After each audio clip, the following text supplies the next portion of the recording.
Hey guys, welcome back to Neutral Corner MMA. I'm Sergio Guerrero here with Neutral Corner MMA, and today we're speaking with UFC light heavyweight Smilen Sam Alvey. How are you, man? How's the weight cut coming along? Oh, I'm doing wonderful, and the weight cut's going to be easy. Only about 15 to go. Nice, man. I know that you're working with a company called Dynamic Fitness, and they're a big part of your team and they're a big part of your support, especially through your fight camp and your fight week. Can you just talk about the importance of having a team like Dynamic Fitness alongside of you? Yeah, Dynamic Fitness, they've helped me so much. And they're in Temecula, California. They're Marietta, California. And they've helped me for so long. They make sure I'm strong enough to be a 205er. They make sure my cardio is good enough to be a 170er.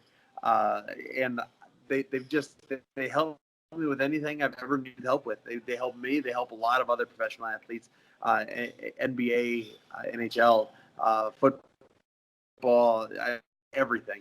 And to have those guys in my corner for so much, just is the amount of gratitude I have is unspeakable. Nice, and I know that you like watching the Food Network TV during fight week, and I was just wondering what dishes or restaurants are you eyeing for a post-fight meal? I'm still looking. After weigh-ins, I always find the best pizza place in town. I'm still looking for it. So if anyone in San Antonio has any something they want to tell me, hit me up on Twitter. It's at Smilen Sam. After the fight, though, I got to get Whataburger. Everyone's told me Whataburger's the best burger on the planet, so I got to see if that's true. Yeah, I know, and being from California, I'm sure you've had an In-N-Out burger, correct? I've done In-N-Out, and it's okay. Yeah. It's good.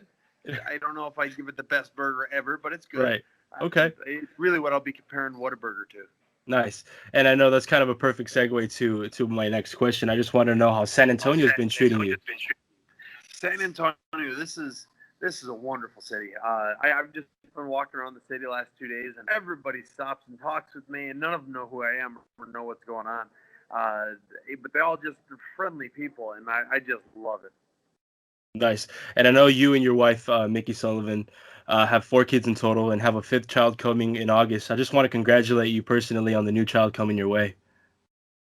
Oh, I greatly appreciate it. We're really looking into the little baby. We don't know what it is yet, but we're really looking forward to him or her arriving. Nice. And speaking of children, I know your kids take some of the classes that you teach. Is that correct? Oh, they do everything. I mean, nice. And if I don't teach it, I learn to teach it. So I coached their baseball this last year. My wife coached their soccer. My wife teaches them jiu-jitsu. I keep teaching kickboxing and MMA. My little girl and I, we do ukulele together, and I'm working on getting my little boy into piano lessons. So we do everything. Nice. And how do your kids most of all, how do they react to your fight career? Oh, they love it. They love getting to see stuff. Every time we go to the gym, that's we're gonna go punch our friends. They said, yeah, we're gonna go punch our friends. So they're thrilled with getting to see the world with me. And I know you coach the amateur team at Team Quest, along with some of the pros as well. And you yourself have said that the amateur career is not important. To your amateur career is there for you to figure out how to be a pro. And as an amateur, you need them to have learned something from the fight, and as a pro, you need them to win. Being that you're a pro fighter who has performed on many different platforms and levels, and still decided to juggle the job of coach and mentor. What's some of the most satisfying moment as far as coaching compared to the most satisfying moment inside of the octagon or the cage? Well, as much as I love it when my guys win, I like winning a lot more. Right.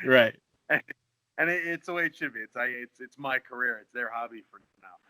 But that being said, when my guys win fights that they shouldn't, or win fights because of the strategy we've worked out or how hard they've worked, it lights up my life. It helps make this whole MMA thing feel that much more real. That's great to hear. And being that you were an amateur at one point in your career, what are some of the lessons that you took from your amateur career all the way up to your professional career? The most important one, just enjoy what you do. I fought a long time for no money, and I did it because I like doing it. and now I've tricked the UFC into paying me something I probably would have done for free, and that's really the best lesson I pass on. To just enjoy it. If you don't enjoy it, don't do it, because it's not good for you. Right, it's probably not for you then at that point, huh? Yeah, it's probably not for you, but it's definitely not good for you. Yeah, and seeing that some would consider you a small light heavyweight, and knowing that you've put in a lot of work at the Dan Henderson Athletic Fitness Center and have had some good practices going up against bigger guys like Dominic Reyes, who is currently ranked fourth in the light heavyweight division. Can you talk about the work and experience that you get from working with guys like Dominic Reyes, and how does it help you transition your work inside of the cage? Well, first off, I'm bigger than Dom. I'm not as tall as he is, but I'm bigger. Anyone that says small light heavyweight, they can say that to my face, because I'm not. I may not be the biggest light heavyweight, Right. but I am not a small light heavyweight. But getting to work with such studs like Dom Reyes, Dan Henderson, Joe Stevenson, I get to get beat up by those guys every day. It's wonderful, and I like to think I help them as much as they help me. But it's pretty rewarding getting to get punched by them. Yeah, following up on training camp, I know that you trained at King's MMA in Huntington Beach, and you had a fair share of battles with Martin Vettori, who was impressive in his win against Cesar Ferreira, if I'm saying that correctly, this past weekend at UFC Sacramento. Did you see his fight, and what did you think of it? Yeah, he looked great. I've trained at King's twice now with him, and he looked great. When I sparred with him, when I worked with him, he felt great, so it didn't surprise me that he went out there and performed like he did. Nice. He dominated that fight, and he did a little bit everywhere. Nice. And can you talk a little bit about the work and toughness of Martin Vettori while you trained with him? Yeah, I trained with him because he's a big southpaw. Yeah. And he trained with me because I'm a big southpaw, and we're both fighting big southpaws. So that was one of the main reasons we were working together. But it was a lot of fun getting to know him the little bit that I did during this camp. And I know back in mid-June, you let your fans know that you had your first session with hypnotist and mental coach Dominique Bertoncini. You said it was an experience that you've never had before. First of all, how did you hear about these practices? He actually reached out to me. He Nice. told me a little bit about who he's worked with. That Khalil Roundtree's last fight was probably the most 180-degree turnaround between fights that I've ever seen. So it really made me listen. And so I've been working with him the last few weeks. We have one more meeting this week, and we'll go into the fight trying something new, and hopefully it works really well. And how much have you been utilizing the services of Dominique, and how has it better prepared you for this upcoming bout? A lot of it's a lot of visualization kind of stuff. So it's really trying to, I'm going to win, but it's making sure I truly know it. In little things, I'm going to keep my hands up, my chin down, just stuff that if you hear it enough times, it's going to start paying off. Nice. And to follow up with that, do you think this is something you'd recommend to every fighter, or do you think that only some would need this? I'd recommend it to everyone, even if they don't think they need it. Go out of your way. I mean, I was a fighter that didn't think you needed it. But don't ever be an old dog. There are too many old dogs that don't want to try some new things. Try something new. Maybe it'll pay off. And you said yourself that Alexander Gustafsson and Johnny Walker are two guys in the light heavyweight division that you would not want to fight. But back in 2015, your upcoming opponent, Klidson, gave Johnny Walker his first loss of his pro MMA career, which personally I think goes a long way. What do you think Klidson brings to the fight? And what do you think more specifically in training camp did you prepare for? Klidson, he's got some big hands. Big hands. He's going to walk me down. He's not going to get tired. He's going to try and take me down.